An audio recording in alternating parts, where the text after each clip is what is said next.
Bonjour, re-bienvenue dans une autre capsule d'aide pour compléter les activités du chapitre sur l'électricité. Ce sera les pages 114 à 119 du chapitre 5.2.1 et 5.2.2, c'est-à-dire les différents types de circuits électriques, les différents branchements, les symboles utilisés.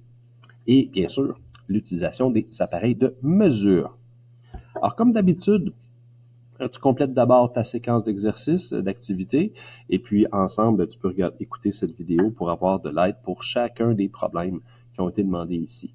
Alors, cette section va te demander de réviser les différentes définitions que tu as vues dans le début du chapitre, les unités de mesure qui viennent avec les différentes grandeurs qui ont été présentées, genre les ampères, c'est des coulombs par seconde pour l'intensité, les volts, c'est des joules par coulomb pour la différence de potentiel.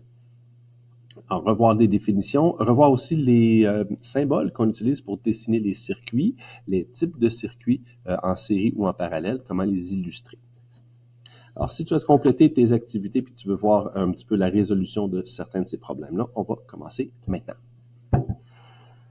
Dans la première section ici, on demande d'entourer les énoncés qui sont faux et de les rectifier ensuite dans l'espace en dessous. C'est comme d'habitude un genre vrai ou faux et corrige ceux qui sont en erreur. Alors, on va regarder ces phrases-là. Tension et différence de potentiel sont des synonymes. Oui, tension et différence de potentiel, DDP, ça veut dire la même chose, c'est la même grandeur. En langage familier, on va même utiliser le voltage en plus. Donc ça, c'est vrai, on ne l'encercle pas. B. L'unité de mesure de la différence de potentiel est l'ampère. Ça, par contre, c'est faux. On a vu l'unité de mesure de la différence de potentiel U, ce sont les volts V. Alors, on va mentionner que pour la phrase B, 3 petits points, on va plutôt mentionner que c'est plutôt le volt. C'est le volt qui est la bonne unité de mesure. C. Est-ce que c'est vrai ça? Dans un circuit en série, un à la suite de l'autre, l'intensité est la même dans chacune des composantes du circuit. Oui, l'intensité est la même en série, dans une boucle, ça c'est vrai. D, en parallèle. En parallèle, c'est quand on a une séparation, on dit les particules chargées, donc les charges, les électrons, suivent toutes le même chemin. Mais en parallèle, il y a une séparation, il y a un embranchement ici. Donc en parallèle, il y a des électrons qui vont prendre le chemin 1, d'autres vont prendre le chemin 2. Ils ne prendront pas le même chemin. Alors on va dire que D est faux, parce qu'on va plutôt mentionner elles suivent des chemins différents. Les particules chargées suivent des chemins différents. Chemin différents. Ce crayon me glisse entre les mains. Dans un circuit en parallèle, la différence de potentiel aux bornes de chacune des composantes est la même. Oui, OK. En parallèle, les U sont égaux sur les branches, oui. Et F, pour brancher un ampère-mètre dans un circuit, l'ampère-mètre avec le A là-dedans, il faut obligatoirement débrancher un fil. Oui, parce qu'on doit l'insérer dans le circuit. Fait qu'il faut débrancher un fil, placer l'ampère-mètre à l'intérieur. Donc ça, c'est vrai. Donc, on avait D qui était faux. Et G, pour brancher un voltmètre, il faut obligatoirement débrancher un fil. Non, ça, on ne doit pas débrancher. On vient juste ajouter le voltmètre par-dessus. Par exemple, on a une ampoule dont on aimerait mesurer la DDP. On va installer le voltmètre en parallèle à cette ampoule-là. Donc, on garde les connexions où elles sont. On n'ouvre pas le circuit. Mais on va prendre les fils du voltmètre pour en connecter un avant et après l'obstacle pour mesurer la différence de potentiel utilisée. Donc, G est faux. On va le rectifier en disant, pour brancher un voltmètre dans un circuit fonctionnel, il ne faut pas, au lieu de obligatoirement, là, on va plutôt mentionner, là, il ne faut pas débrancher de fil. Il ne faut pas débrancher de fil, virgule. Il faut simplement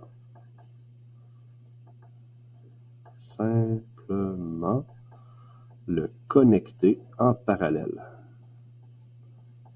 Le connecter en parallèle.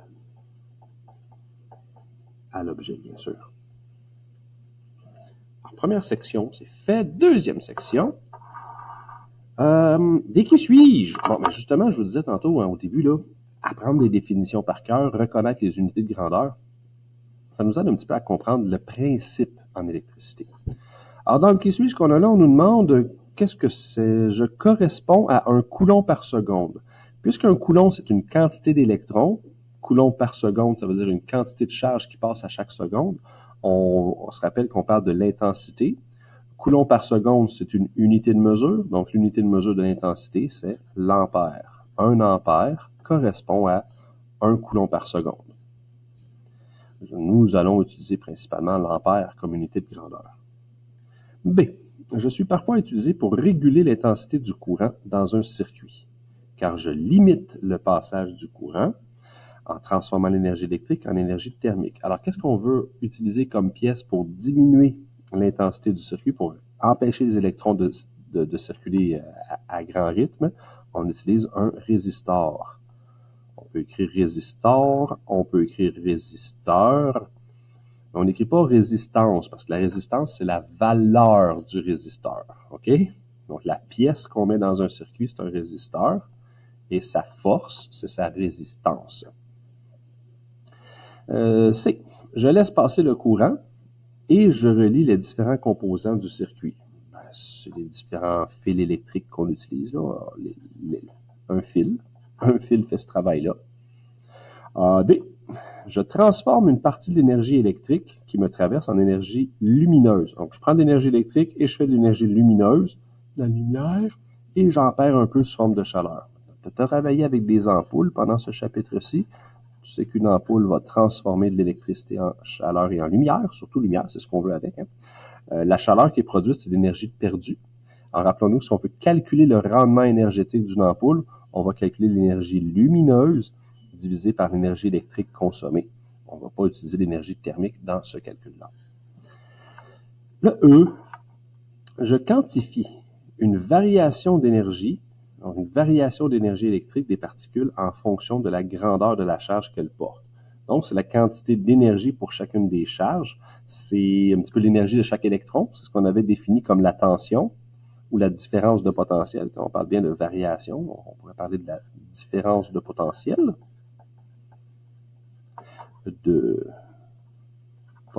Ou on peut écrire tension, c'est pareil. Différence de potentiel. On n'écrit pas différence de tension, par contre. C'est différence de potentiel ou la tension. F, je suis un mouvement de charge électrique. C'est le courant, bien sûr.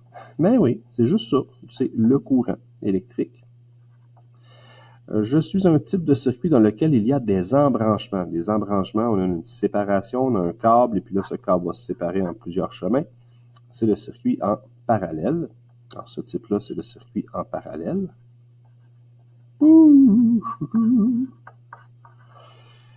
Parallèle, pas que. Je suis l'appareil qui sert à mesurer l'intensité du courant. L'intensité est mesurée en ampères, donc par un ampère-mètre. Pas ampéro, là. C'est pas un apéritif qu'on prend, là. Ampère-mètre. Ah oui, c'est juste à mettre les deux mots ensemble. L'ampère et le mètre qui le mesurent. Je suis l'appareil de mesure qui doit être branché en parallèle. Ah, c'est pas l'ampère-mètre. Celui qu'on branche en parallèle, on l'a vu tantôt dans la section 1. C'est le voltmètre. Encore là, voltmètre. Tout simplement. Pas le voltomètre. On voit ça des fois, là. C'est une petite erreur. Et puis, je correspond finalement à une unité de mesure. Quelle unité de mesure correspond à un joule par coulomb? C'est justement le volt. Combien il y a d'énergie dans chaque coulomb d'électrons? Ben, c'est le volt qui correspond à ça. Alors, au lieu de mentionner des joules par coulomb, là, on va mentionner simplement le mot volt. Prochaine page. On reconnaît ici différents circuits qui ont été dessinés. On nous demande au numéro 3, dans l'un de ces deux-là, il y a une ampoule qui ne va pas s'allumer. Entourer cette ampoule. Donc, quelle est l'ampoule qui ne va pas s'allumer? Bien, c'est l'ampoule qui ne sera pas traversée par le courant. On va regarder quelles sont les ampoules qui sont traversées par le courant. Faisons un circuit grossier. On a le courant qui va sortir d'ici, il va traverser notre fil, traverser le fil, traverser le fil, on passe dans le fil, ça nous fait cette espèce de grande boucle-là. Quelles sont les ampoules qui sont traversées par ce courant-là? La première ampoule n'est pas traversée. Pour être traversée, il faudrait qu'elle passe à travers. Ici, qu'est-ce qu'on va faire? On va simplement passer devant et tout de suite envoyer le courant dans le reste du circuit. Alors, celle-là ne va pas s'allumer, alors que ici, elle est bien traversée par le courant et elle aussi est traversée par le même courant. Donc, ces deux-là s'allument, mais c'est seulement celle de droite, là, qui ne s'allume pas. B, est-ce qu'il y a ici une ampoule qui ne va pas s'allumer? On va regarder le courant qui circule là-dedans. On va sortir ici. On se rappelle qu'on dit que le courant circule du positif au négatif dans le sens conventionnel. Le sens réel, c'est l'inverse. Les électrons font l'inverse, mais le sens conventionnel, on dit de plus à moins. Fait que disons qu'on sort du plus comme ça. Et là, qu'est-ce qu'on fait? On se sépare en deux. Une partie des électrons vont ici, une partie des électrons vont là. On va donc traverser l'ampoule du bas et revenir à la source, ou bien traverser l'ampoule du haut et puis revenir à la source aussi. Ben, dans ce cas-ci, les deux ampoules sont traversées, donc les deux ampoules vont briller. On n'en encercle aucune. Numéro 4. Observons les deux circuits qu'on a. OK, on a un circuit ici, je reconnais un circuit en série. Les deux ampoules sont traversées l'une à la suite de l'autre. Et on reconnaît ici un embranchement, les ampoules branchées en parallèle. Dans l'un des deux circuits, si on retire une ampoule de son socle, le courant va complètement cesser de circuler, entourer ce circuit. Si on a un circuit en série et qu'on retire une ampoule, le courant ne pourra pas circuler à l'ampoule suivante parce qu'il a besoin de la traverser pour continuer son chemin. Si l'ampoule n'est pas là, le courant ne peut pas avancer. Donc, c'est dans celui-ci qu'il n'y aura pas de circulation. À droite, le courant va circuler quand même si on retire une ampoule. Supposons qu'on retire celle-ci. Elle n'est plus là. On l'enlève. Qu'est-ce qui va se passer? Le courant va quand même avoir une option pour faire le trajet entre le positif et le négatif. On va traverser ici notre fil, on va traverser l'ampoule numéro 1, et puis on va pouvoir revenir à la pile. Donc, cette boucle n'est pas influencée par la présence ou l'absence de la deuxième ampoule. C'est pour ça qu'on dit qu'elles sont branchées en parallèle. L'une peut faire le travail même si l'autre ne le fait pas. Prochaine question, 5. Dans le circuit ci-dessous, un des ampèremètres affiche 0,56. Ben, c'est celui-ci, 0,56 ampères. C'est donc l'intensité. On demande quelle valeur d'intensité du courant l'autre ampèremètre affichera-t-il? Ben, on est en série. Et qu'est-ce qu'on a vu qu'en série? C'est que les électrons vont traverser tous les appareils un à la suite de l'autre. Donc, l'intensité sera la même partout dans le circuit. Si j'ai 0,56 ampères ici, j'en aurai 0,56 là, 0,56. C'est les mêmes électrons qui passent. On les additionne pas, on les partage pas. C'est la même quantité qui circule partout. Donc, parce qu'on sait qu'en série, les I sont égaux, on va mentionner que A, l'intensité dans l'autre, sera également de 0,56 ampères. Pour la numéro 6, on a une question similaire. Dans le circuit ci-contre, un des voltmètres affiche 9,82 volts. Quelle valeur de différence de potentiel l'autre voltmètre affichera-t-il? On est peut-être tenté de dire la même valeur, mais il n'y a rien qui nous garantit que les deux ampoules sont équivalentes. Il y a peut-être une ampoule plus puissante que l'autre, elles n'ont peut-être pas la même résistance. Ils ne vont pas dépenser nécessairement la même quantité d'énergie par coulomb, donc il n'y aura peut-être pas les mêmes volts à chacune. Dans ce cas-ci, on ne peut pas vraiment le savoir, donc on va choisir le D. On ne peut pas savoir qu'est-ce qui va être dépensé par la deuxième ampoule. On ne connaît pas son type, parce qu'elle est plus puissante que l'autre. On ne sait pas si elle va prendre plus de volts. Tout ce qu'on sait, c'est qu'elles auraient la même intensité. L'intensité I serait égale dans les deux, mais la DDP, elle, peut varier dans un circuit. On ne le sait pas. À la page suivante, 116. Numéro 7. Deux résisteurs sont branchés en parallèle avec une pile de 1,5 volts. Quelle est la différence de potentiel aux bornes de chacun des résisteurs? Deux résisteurs sont branchés en parallèle avec une pile de 1,5 volts. Alors, si tu veux, tu peux t'illustrer ça. En parallèle, ça veut dire qu'on a séparé le courant qui arrivait. Le courant qui rentrait dans le circuit se sépare en deux chemins. On va l'appeler le résisteur 1 et le résisteur 2. 1 et 2.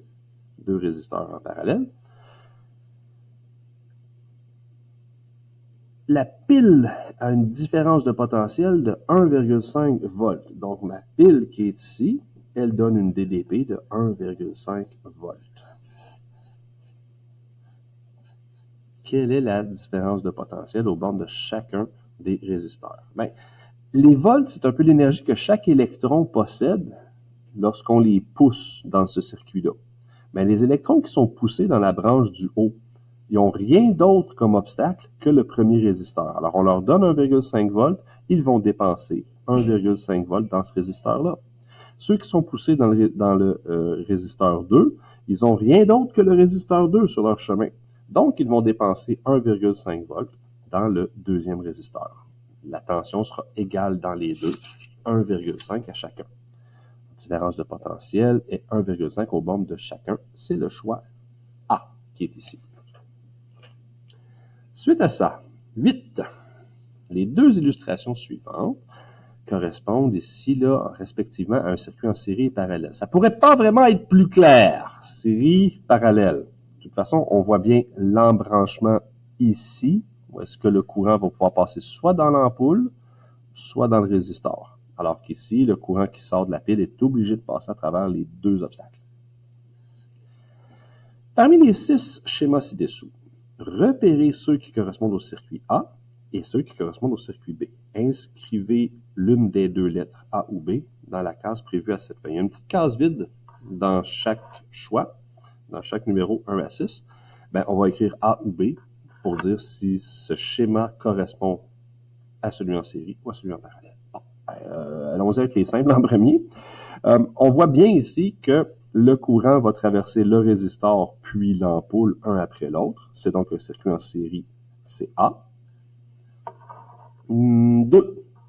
On voit que le courant qui va sortir, cette fois-ci à gauche, le courant qui sort à gauche, qu'est-ce qu'il va faire? Il va se séparer, il y a un embranchement et les électrons vont aller soit dans l'ampoule, soit dans le résisteur, puis revenir ensemble pour retourner à la source. Donc, un embranchement, il y a une séparation, il y a l'option d'aller soit dans l'un ou dans l'autre. C'est le circuit en parallèle.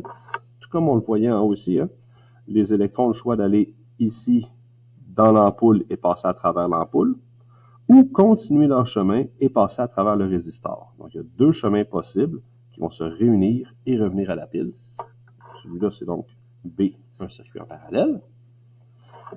Au numéro 3, on sort de la pile, on frappe un résisteur, on continue, on frappe ensuite une ampoule, l'une après l'autre, donc on est en série. C'est un circuit de type A. 4. On sort de la pile, les électrons, le courant, il a le choix de passer ici à travers l'ampoule ou continuer son chemin pour passer dans le résisteur. On a une option possible avec cet embranchement-là. C'est donc un circuit qu'on appelle en parallèle B. 5 à 5. On sort de la pile, on s'en va ici et qu'est-ce qu'on fait? Ah, on a un embranchement.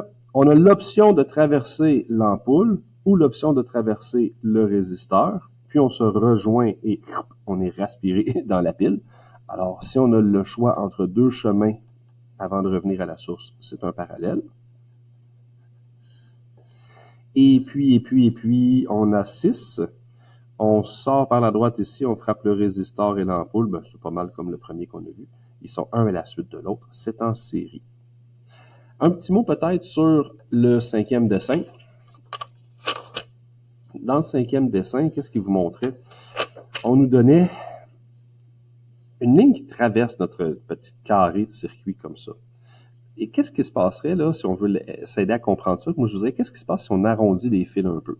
Si on arrondit le schéma, on va avoir notre pile, OK? Et là, on va arrondir nos fils. Qu'est-ce qu'il fait notre fil? Notre fil, il sort, puis qu'est-ce qu'il fait? Il peut revenir vers le bas ou continuer un petit peu. Alors, qu'est-ce qu'on fait si on fait des courbes là-dedans? On va se ramasser avec une intersection qui est en haut ici.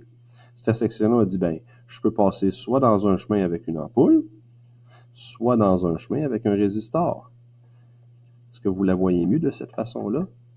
La séparation en parallèle.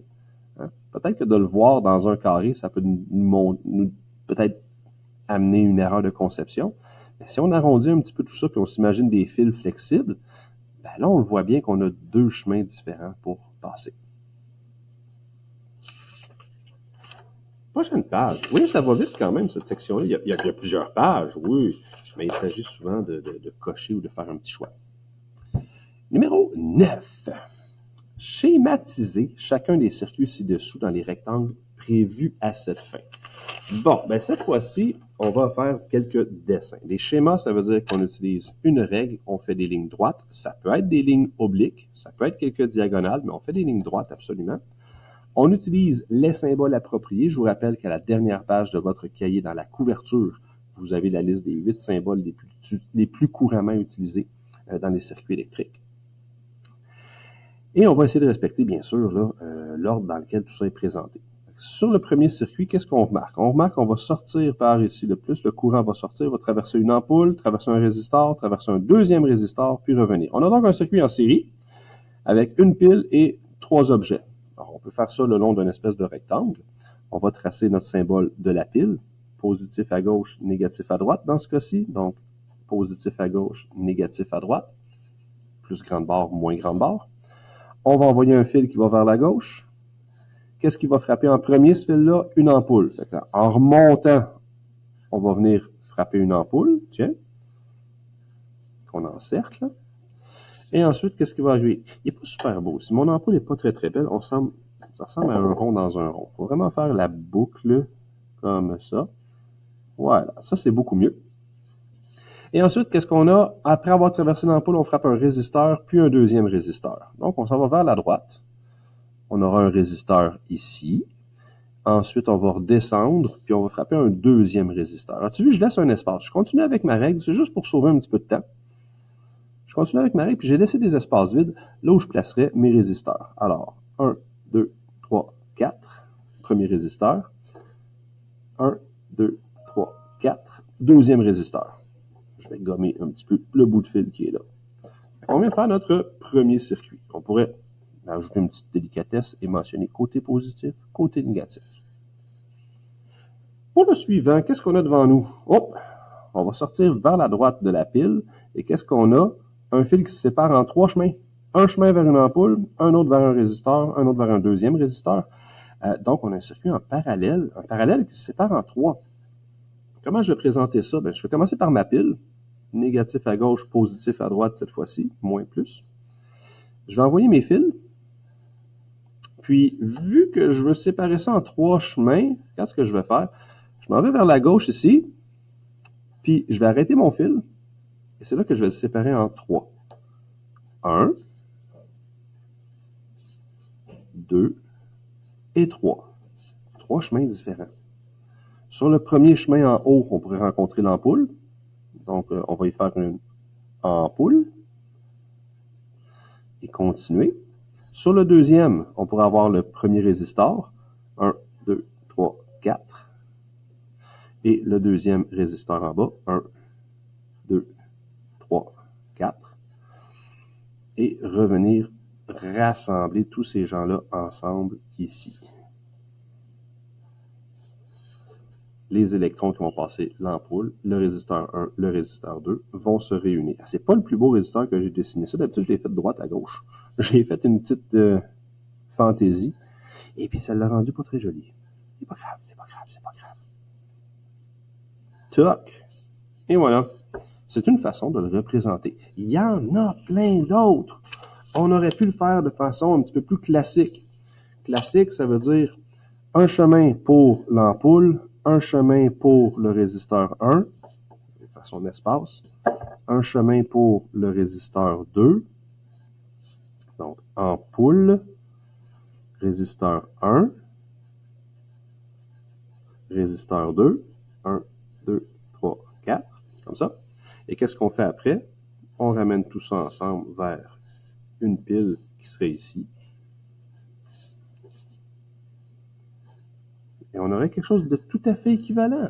C'est tout à fait équivalent. On a le courant qui va sortir du positif, mettons là. Et ici, on a le choix d'aller à gauche ou continuer, puis faire notre ampoule. On a 3 chemins indépendants. C'est une autre façon de le faire en parallèle. Oui, vous auriez pu utiliser également des diagonales. Pour C, qu'est-ce qu'on a? Ben là, regardons ça, c'est spécial, toi. On a deux piles. Deux piles et un résisteur, ils sont sur la même boucle. Donc, on appelle ça un circuit en série. Je vais préparer de l'espace pour mes deux piles qui sont côte à côte. Observez la polarité, les pôles, moins, plus, moins, plus. Donc, je vais laisser l'espace pour mes piles. Ici, il y aura une pile. Et là, il y aura la deuxième pile. Je vais faire un chemin pour que, au-dessus, je rencontre un résisteur. Alors, j'ai dit que j'avais deux piles, plus, moins. Il y a un petit peu beaucoup d'espace ici.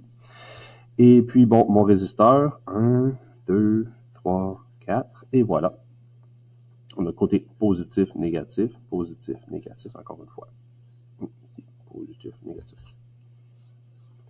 Qu'est-ce qui se passe quand on met deux piles comme ça dans un circuit? Bien, ça arrive, là, tu utilises des télécommandes avec deux piles, des appareils électroniques qui utilisent 4, 5, 12 piles en même temps. Qu'est-ce qui se passe quand on les place en série? Celle-ci offre une différence de potentiel, mettons, de 9 volts. 9 volts sont donnés aux électrons quand ils sortent ici. Et là, on a une autre pile de 9 volts, donc 9 volts sont donnés quand ils sortent. On se ramasse donc avec deux DDP de 9 volts, ça s'additionne. Ça veut dire que le résisteur ici, il va pouvoir utiliser une tension de 9 plus 9 de 18 volts ensemble. Quand vos piles sont en série une à la suite de l'autre, on additionne la différence de potentiel. Donc, on a plus de tension dans un circuit. Si on mettait les piles en parallèle, on fait pas ça. Parce que, ça fait juste, ça augmente pas la différence de potentiel.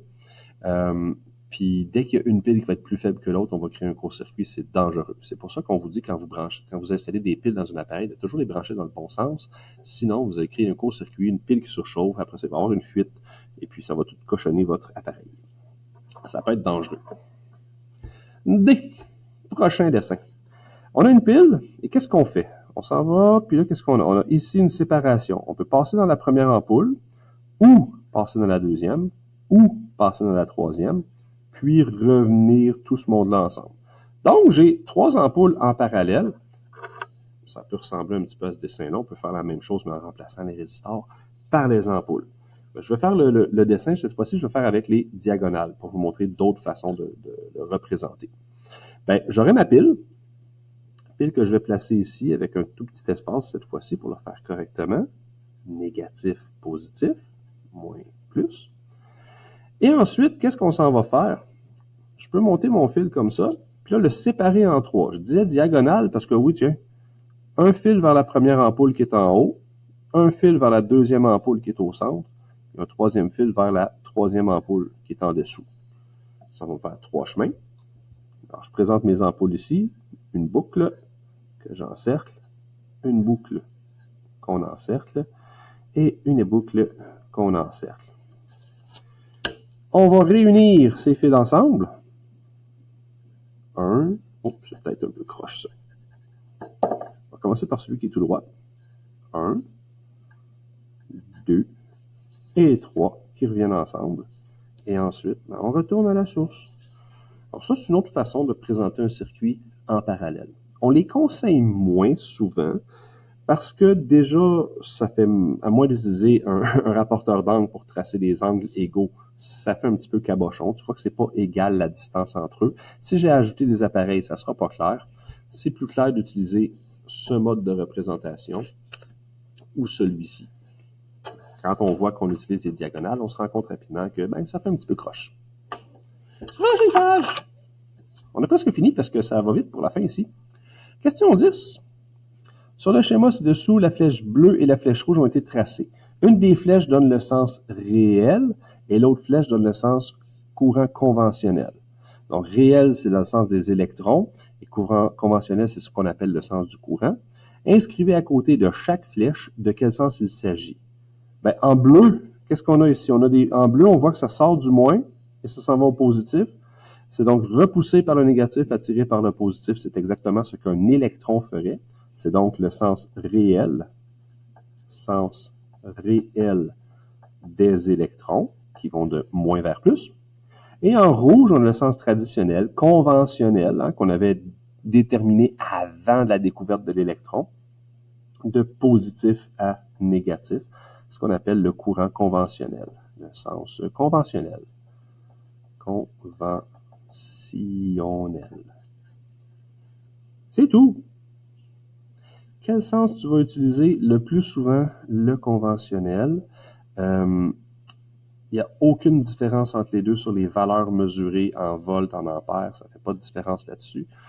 C'est simplement quand tu vas travailler en magnétisme, il y a une règle à utiliser avec le sens conventionnel. Numéro 11. À l'aide des mots qui sont donnés ici-dessous, complétez le texte qui suit. Alternatif, ça avance, ça recule. Continu, ça va toujours dans le même sens. Et source d'alimentation. Bon. Dans un circuit électrique, il doit y avoir une continue, une alternative, ça se dit pas. Il doit y avoir une source d'alimentation qui met les électrons en mouvement. Ça, c'est bon. Une source d'alimentation. Sérieux, c'est moi qui écris trop gros. Une source d'aliment. Quand je parle pas fort, j'écris plus petit. D'alimentation. Bon sang.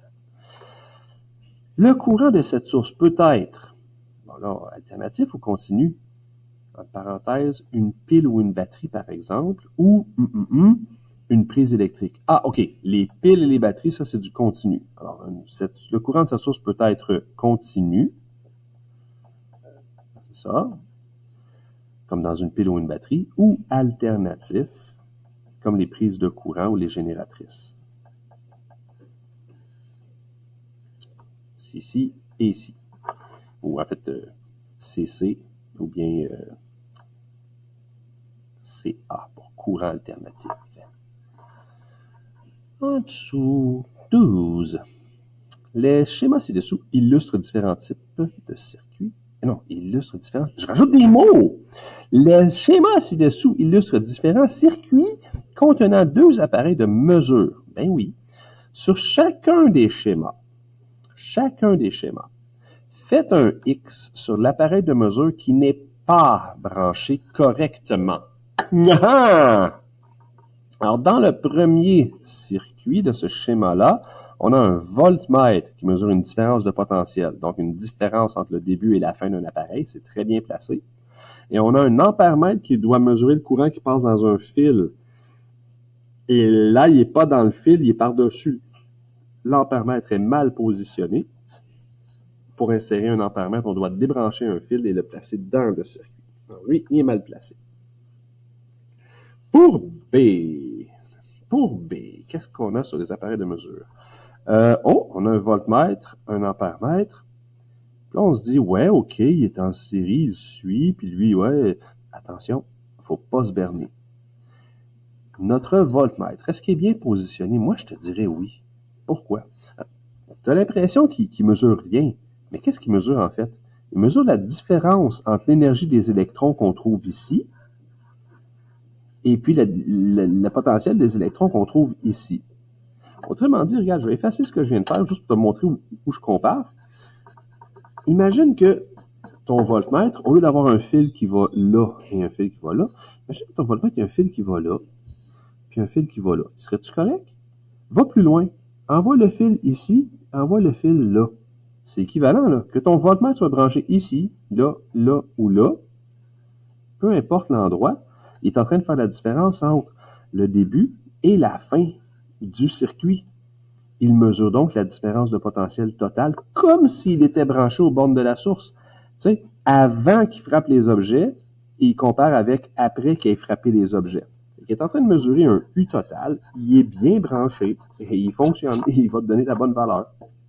Par contre, l'ampèremètre, est-ce que l'ampèremètre est en série après une ampoule? Non. Est-ce qu'il est en série après le résisteur? Non plus. Est-ce qu'il est en série à côté de la source? Même pas. Le courant va juste passer à travers l'ampèremètre et revenir à la source. Placé comme ça, on garantit qu'il va créer un court-circuit. Au lieu de frapper les obstacles et de dépenser leur énergie, les électrons vont passer dans l'ampèremètre, ils vont court-circuiter les appareils et ils risquent de surchauffer ici. Alors ça, c'est mal placé. En C, c'est un peu plus simple. Hein? On a un ampèremètre à la suite d'un appareil en série avec le résistor, donc oui, il est bien positionné. Le voltmètre, par contre, On a débranché un fil pour l'installer dedans. Donc, il a été mal placé. Un voltmètre, ça aurait dû être placé en parallèle, par exemple, comme ça. Par-dessus l'ampoule, on met le voltmètre. Et en D, on a 2 voltmètres. Lequel est bien placé? Si je regarde ça vite, je vois que le premier V qui est là, c'est le voltmètre est en série avec la source. Tu ne peux pas te faire traverser par le courant pour ensuite aller dans un appareil. Tu dois mesurer la différence entre le début et la fin. Tu ne dois pas être en série. Alors, lui, il est mal positionné. Celui-ci, par contre, ça va. Il est correct. Il va mesurer la différence entre, mettons, une extrémité du résistor et l'autre extrémité du résistor. Au lieu de se brancher tout de suite à la fin du résistor, on est juste allé le chercher plus loin. Mais c'est quand même la fin du résistor et le début du résistor qu'on a pour faire le branchement. Fait que, dans le fond, ce circuit-là, là, en D, si on le représentait un petit peu plus clairement, on a notre source de courant. On a le courant qui s'en va ici. Je fais une courbe, là, je fais exprès. Je reviens ensuite vers un résistor qui est à droite, un résistor qui est à droite, et je reviens à la source. Je sors, je vais au résistor, je reviens à la source. Et qu'est-ce qu'on a fait? On a mis un voltmètre ici et là. OK? Donc, voltmètre en parallèle, par-dessus le résistor, mais jusque le fil, on l'a envoyé, toc, toc, toc, toc, toc, toc, toc, toc, plutôt ici à la place. Mais ça revient au même. Et on est rendu à la dernière page. Défi électrique. Un petit peu comme ce que vous assemblez en classe, mais là, on va simplement faire le dessin. On demande de dessiner le schéma d'un circuit qui comprend 2 résisteurs et une ampoule qui sont branchés en parallèle avec une pile. 2 résisteurs et une ampoule en parallèle avec une pile, d'accord. Donc, en gros, qu'est-ce qu'on veut sur un brouillon? On veut 3 chemins. 2 résisteurs, tatatac, tatatac, et une ampoule en parallèle avec une pile. Donc, on veut qu'il y ait une pile qui envoie du courant à nos 3 amigos qui sont là. On veut un ampèremètre qui mesure l'intensité qui vient de la pile. Donc, à côté de ma pile, je veux un ampèremètre qui mesure le courant, qu'on va le faire en rouge. On veut un ampèremètre qui mesure l'intensité du courant qui traverse l'ampoule. Donc, l'ampoule est ici. Je veux un ampèremètre qui mesure le courant qui a traversé l'ampoule. On va le faire en bleu. Bleu, rouge. Et on veut un voltmètre qui mesure la DDP aux bornes de la pile qui est ici. On veut un voltmètre qui mesure aux bornes, donc avant et après la pile. On veut un voltmètre ici. Qu'est-ce qu'on va faire? On va ramener ces fils-là ensemble et on les renvoie au début du circuit. OK, donc 3 appareils en parallèle. Ce qui est important, c'est de placer nos ampèremètres aux bons endroits. Le voltmètre, on peut toujours le placer après. Alors, on utilise des symboles normalisés. On prend les bons symboles pour faire tout ça. Comme je vous ai montré tantôt, c'est plus simple de présenter les circuits un petit peu comme ceux-ci. Alors, on va prendre ce modèle pour montrer notre circuit en parallèle, vu qu'on en a 3 à placer. On va placer la source de courant. Toc, toc. On voulait un ampèremètre qui mesure l'intensité qui vient de la pile. Donc, tout de suite, je vais me faire déjà un petit espace pour l'ampèremètre qui va mesurer le courant qui vient de la pile. Ce courant, zop, il va être distribué dans 3 chemins possibles. Je vais faire mon embranchement. Ici, je fais l'embranchement. Je fais 3 chemins. Le chemin numéro 1 avec un résisteur. Le chemin numéro 2 qui va avoir un résisteur lui aussi. Et le chemin numéro 3 qui lui va avoir une ampoule, mais aussi un ampèremètre qui mesure l'intensité à l'ampoule. Donc, un fil ici, une place pour l'ampoule, une place pour l'ampèremètre. Pour ça, je laisse 2 espaces. On va réunir tout ce monde-là ensemble. Comme ça. On installe nos résisteurs. 1, 2, 3, 4. 1, 2, 3, 4. Comme ça. On place l'ampoule, c'est-à-dire une boucle qu'on encercle. On place l'ampèremètre. A. Et puis, on ramène ça à la source de courant. Non, j'ai pas oublié le voltmètre. Je vais pas oublier, je vais le faire à la fin. Sur le voltmètre, c'est souvent écrit de le brancher en dernier. Alors, je vais le dessiner en dernier aussi. Alors, voltmètre qui mesure la différence aux bornes de la pile. Ma pile est ici. Si je dessine mon voltmètre au-dessus, ça commence à être un petit peu entassé. Fait que je vais dessiner mon voltmètre dessous avec ces fils qui mesurent cette différence de potentiel en parallèle aux bornes entre la fin et le début, comme ça. Pour les couleurs, ampère-mètre qui vient de la pile en rouge, donc celui-ci, tiens, rose, là. Donc, et puis l'ampère-mètre qui est à l'ampoule en bleu. Ben oui, en bleu. Ah tiens, tout bleu, comme ça. Donc, tout rouge. Je sais, c'est rose, j'ai pas trouvé de marqueur rouge. OK. C'est pas mal ça qu'on nous a demandé. Oui. Prochain défi. Ça, c'est négatif. Ça, c'est positif. Prochain défi. Dessiner le schéma d'un circuit comprenant deux ampoules, OK, deux ampoules et un résisteur branché en série avec une pile. Ah, ben ça, c'est pas pire. C'est un à la suite de l'autre. On a une pile. On va avoir une ampoule, une deuxième ampoule, puis ensuite, on va avoir notre résisteur en série avec la pile. On veut un voltmètre, le voltmètre rouge, qui mesure la DDP de la pile. D'accord. Et on veut un voltmètre bleu, qui va mesurer aux bornes du résisteur. Oui, il y a un seul résisteur. Ben, vu que c'est des voltmètres, on va les ajouter à la fin. C'est un circuit en série, donc on va se faire un grand rectangle, puis on va placer nos objets un à la suite de l'autre, tel que demandé. Alors, deux ampoules et un résisteur en série avec une pile. Let's go! Voici ce grand circuit. Alors, on va laisser un espace pour la pile, un petit espace pour la pile. Ensuite, on va se laisser un espace, mettons, pour la première ampoule. Là, je me rends compte que je devrais tourner. Tiens, la deuxième ampoule va être sur le fil vertical là. Enfin, une ampoule, c'est facile à installer. On a juste à faire une boucle par-dessus le fil. Ouais, ouais.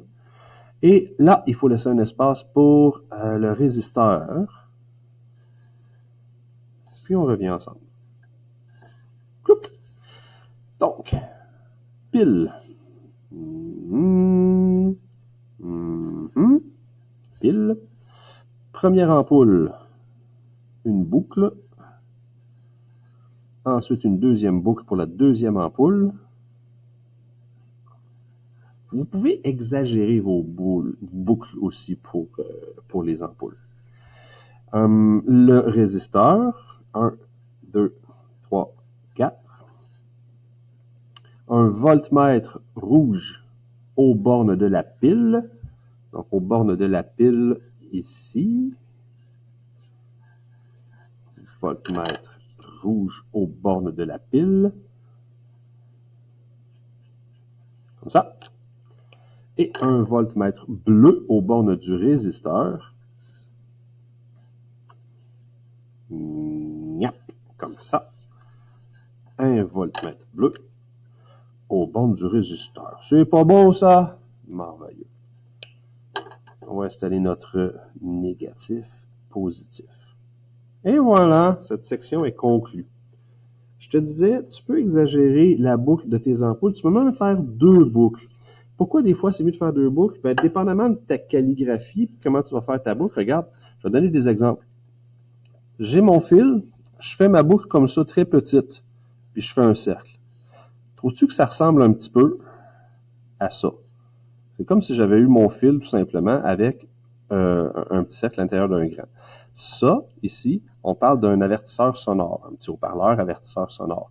Ici, on parle d'une ampoule. Fait que si tu fais ta boucle dans ton fil puis que tu l'encercles, ça ressemble à un avertisseur sonore.